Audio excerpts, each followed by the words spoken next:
Okay, ito ang sitwasyon ngayon, Eli. Apa. 10 o'clock, nag-slack yung 6.9 na reported. But dito sa Cebu, yung ano natin, yung equipment, 6 lang.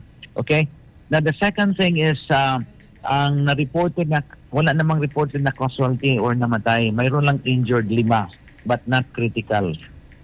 Okay, number Apa. 3, during sa, after 10 o'clock, I was pinuntahan ko diretso yung Cebu City Hospital because ito yung pinaka-critical na area. Maraming pasyente at saka maraming papuntang pasyente.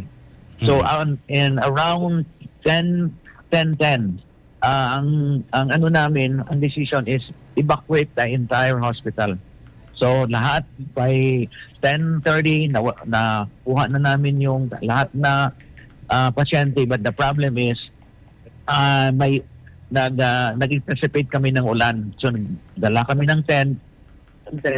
So, ang nangyari ay requested sa OBO natin, Office of the Building Official, to check first floor and second floor.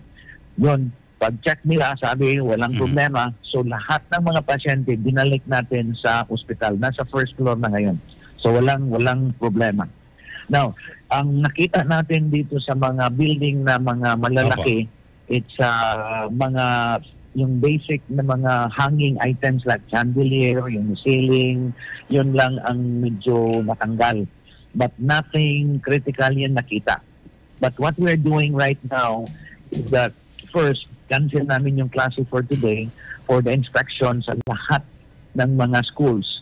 And dito naman sa City Hall, inspect namin early kanina dito sa City Hall Legislative at saka executive, wala namang major. But ang nangyari, hindi natin ginamit ang elevator not unless ma-certify sa elevator na contractor na safe to use.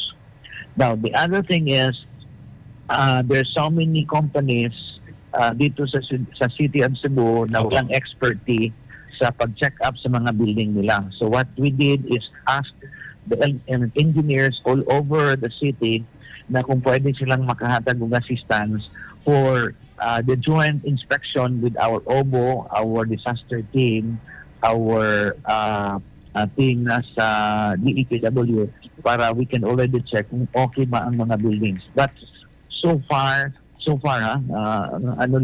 wala kayong nakita na mga critical. But we are pushing on that.